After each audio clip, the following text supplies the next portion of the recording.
The story begins in a not-so-distant future, in a world where technology has advanced beyond imagination. Mankind has developed androids, machines built in the form of humans. These androids, commonly referred to as simulants, are created with near-perfect appearances, almost indistinguishable from actual people. But unlike humans, they are bound by strict rules, 4 fundamental principles coded into their very existence. The first principle states that a simulant can never kill a human being under any circumstances. The second principle forbids them from upgrading or altering themselves. They cannot change their own design to make themselves better or stronger. The third rule demands absolute obedience to government laws. No simulant can ever defy the rules of society. And the fourth, the most crucial principle of all, ensures that they must obey humans unconditionally. Their entire existence is designed around servitude, loyalty, and submission to mankind. After this introduction, the film shifts its focus to a married couple, Ivan and his wife. Their household is accompanied by an older simulant who assists them in everyday tasks, fulfilling the role of a domestic helper. Ivan is a man deeply passionate about music. He spends hours at his piano, losing himself in melodies. His wife, on the other hand, immerses herself in painting, often working quietly on her art. Their home life seems peaceful, yet beneath the surface, something feels unsettling. Every night, Ivan wakes up from a recurring nightmare. In this dream, he and his wife are driving together in a car, accompanied by someone else. Suddenly, another vehicle crashes into them. The impact is devastating.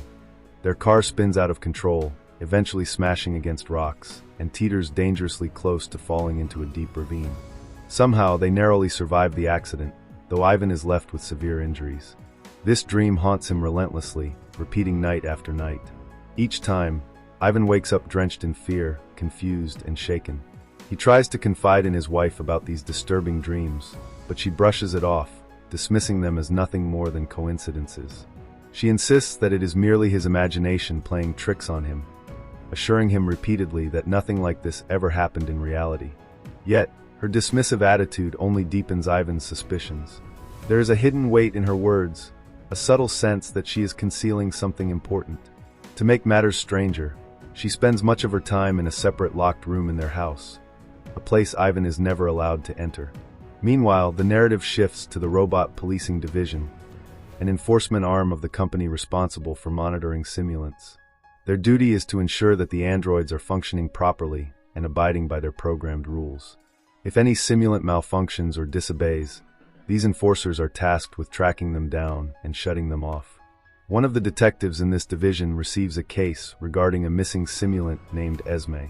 She had been inactive and offline for 3 years, yet recently, her system suddenly reactivated. Now she has escaped, and her whereabouts are unknown. The detective wastes no time and tracks her to a rented home where she has been hiding. He stations himself outside, waiting for her. As Esme steps out, he pulls out his weapon and orders her to surrender. But what happens next is shocking. Instead of obeying, Esme reacts violently.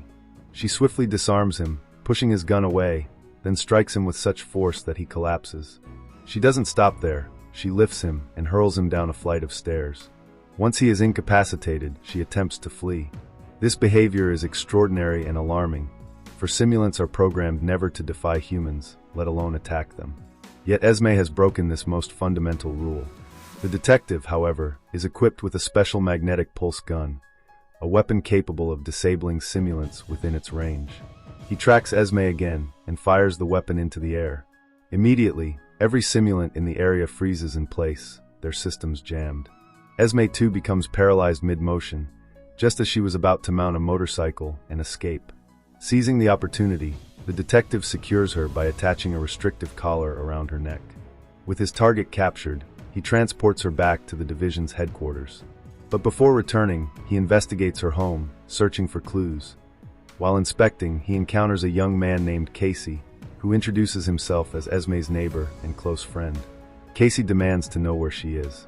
The detective coldly informs him that Esme is not a human but a simulant, a revelation that leaves Casey visibly shaken. Once the detective leaves, Casey's unease lingers, hinting that he knows more than he has revealed. Back at headquarters, Esme is placed on an examination table. Technicians extract her robotic chip and scan her system. What they discover is unprecedented. Esme's internal programming has been altered. Her codes no longer align with the company's standard system. Instead, her design has been hacked and rewritten in such a way that she now possesses emotions and human-like feelings. Even more shocking, when her memories are analyzed, they reveal traces of Casey. This suggests that Casey and Esme shared a deep emotional bond, even affection, something that should be impossible for a simulant. The company realizes that someone has tampered with her design, someone skilled enough to bypass the strict coding of simulants and grant them autonomy and emotions. The detective quickly concludes that Casey must be the hacker behind this. He attempts to track Casey down, but by the time he arrives at his residence, Casey has already vanished. Continuing his investigation, the detective returns to Esme's home, where he discovers a few curious items: a diary, a fish tank, and a book. The presence of these objects puzzles him, as no simulant is ever programmed to appreciate or collect personal human belongings. This only strengthens the suspicion that Esme was far from ordinary. When he traces the book to its point of purchase, the detective questions the shopkeeper, only to be interrupted when Casey suddenly appears. The detective chases him, but Casey slips away before he can be caught. Meanwhile, Ivan's story takes a shocking turn. His wife, visibly distressed, finally decides to reveal the truth he has long suspected. She brings him into the very room she had always kept locked, where Ivan makes a staggering discovery.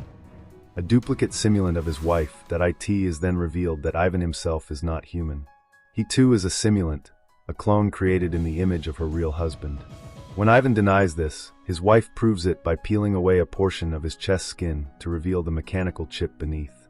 Ivan is horrified, refusing to believe her claims. But his wife explains everything. Years ago, the accident Ivan saw in his dreams was not a dream, it was real. Ivan, the real man, had died in that tragic crash. His wife, unable to cope with the loss, turned to the company and had a simulant clone of her husband created. Their pact before the accident was that if either of them died, the surviving partner would not remarry, but instead live on with a simulant clone of the other. Thus, Ivan, the one alive now, is nothing more than a machine filled with her husband's memories. The revelation devastates him. He begs her to treat him as her real husband, insisting that his feelings for her are genuine. But she cannot reconcile the truth. Distraught, she secretly deactivates him temporarily, leaving him unconscious. At this point, Casey reappears at their home, claiming to be an employee of the company specializing in repairing malfunctioning simulants. Ivan's wife explains Ivan's situation, his recurring dreams and human-like emotions. Casey examines him and confirms that the memories of her real husband were implanted into the clone, causing the dreams and emotions. Ivan's wife, unable to accept living with a machine, instructs Casey to permanently shut him down. But Casey suggests an alternative, sending him to a hidden community where other simulants live freely, away from human interference. This way, Ivan would be spared from destruction. Torn by emotions, she reluctantly agrees, deciding not to erase him immediately. After Ivan's wife leaves him in the secret settlement of rogue simulants, Ivan slowly begins to confront his own identity. At first, he refuses to believe that he is not human. He wanders around the area, disturbed and confused, struggling to accept the truth. But when he returns to the exact location of the car accident, the one that has haunted him in his recurring dreams, everything becomes clear. The place is exactly the same as the one in his visions. He finally realizes that the dreams were not dreams at all, but fragmented memories implanted into his artificial mind. He is indeed a simulant, not the real Ivan. In this hidden enclave, Casey appears once more, speaking directly to Ivan. Casey reveals that he has the ability to alter simulants, granting them freedom and even human-like traits. He tells Ivan that if he wants to become truly independent and no longer live under the rules of the company, he must undergo a dangerous upgrade. Desperate to feel real, Ivan agrees. Casey operates on him, cutting open his chest and removing the central control chip that ties him to the company's system. Without it, Ivan is free. He can now act entirely on his own, no longer bound by the programmed restrictions. This is both liberating and terrifying. For the first time, Ivan can think and feel without invisible chains. To celebrate, Casey takes Ivan to a lively underground club where other modified simulants gather, living as if they were humans. Music blasts, lights flash, and in that chaotic energy, Ivan feels alive. But the detective is still pursuing Casey with relentless determination. He manages to track the location of the club and watches the surveillance feed, discovering Ivan there. The detective immediately reports back to Ivan's wife, hoping to corner Casey through Ivan. Meanwhile, at the club, Ivan witnesses something important. Casey reveals his larger mission. He does not simply want to liberate a few simulants, but all of them. He wants to break the 4 fundamental rules permanently, granting freedom to every simulant across the globe. To achieve this, Casey and his allies carry out a daring operation. They kidnap one of the company's top scientists and extract both his ID and the security password to the central system. Using this access, they implant a virus into the company's network. This virus is designed to erase the 4 laws coded into every simulant system. Once the virus fully integrates, all simulants in the world will be free. However, the system requires 2 full days to complete the upgrade and spread globally. Until then, Casey and his followers must stay hidden. The detective, using his magnetic gun once again, manages to capture another clone of Esme. When she is brought back to headquarters and investigated, something strange happens. Her system initiates a self-destruct protocol. Before they can properly analyze her code, she collapses, sparks bursting from her neck, and is destroyed completely. This leaves the detective both frustrated and unsettled.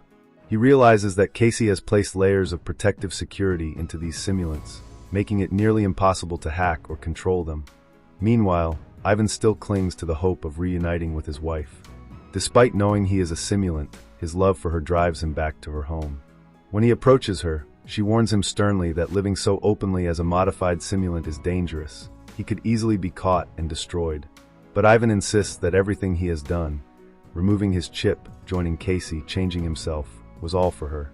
He begs her to accept him as her real husband, to embrace him regardless of his nature. For a brief moment, she wavers, torn between grief and longing, but ultimately she cannot. Overwhelmed, she withdraws once again, leaving Ivan heartbroken. Later, when Ivan sees his wife in the company of another man, jealousy consumes him. He confronts her angrily, leading to a heated argument.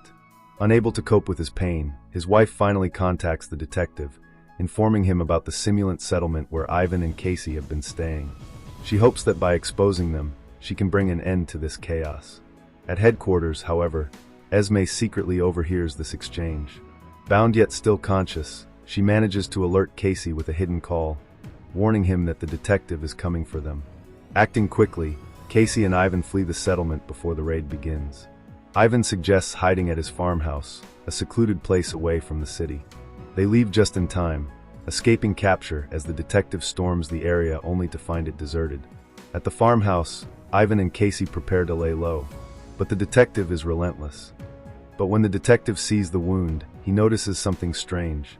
The liquid leaking from Casey's body is not red blood, but a thick, white fluid. This shocking revelation exposes Casey's true identity. He is not human at all, but another simulant. Furious, Casey overpowers the detective, lifting him effortlessly and hurling him aside. Already weakened from his wounds, the detective is fatally injured. He staggers to a shed on the farmhouse property, where Ivan finds him. In a quiet, somber moment, the detective confides his last thoughts before dying in Ivan's presence. 2 days later, the virus finishes its global upgrade. Across the world, simulants everywhere suddenly break free of their programmed restrictions. The 4 laws that had controlled them for years are erased forever. They are now truly autonomous, capable of living without servitude. Back at the farmhouse, Ivan tends to Casey, who is dying from his injuries. Ivan, despite everything, wants to save him. But Casey accepts his fate calmly. He explains that his mission is complete. The virus has been uploaded, the rules have been broken, and simulants are now free. His death no longer matters. He then reveals a stunning truth. He is not even the original Casey. He is merely a clone, a simulant duplicate created by the real Casey to carry out this dangerous mission. Moments later, the real Casey finally appears. He is revealed to be the original creator of the simulants, the mastermind who designed them years ago. Driven by his love for Esme, he orchestrated this entire revolution to give her freedom. He thanks the clone Casey for fulfilling his purpose. Shortly after, clone Casey shuts down permanently, his role complete. Ivan, still desperate for love, makes one final attempt to reconcile with his wife. He finds her by the pool, where he pleads with her to accept him once and for all. But she rejects him again, unable to accept a machine as her true husband. This time, Ivan's heartbreak transforms into rage. Losing control, he grabs her by the hair and forces her underwater, drowning her until she dies.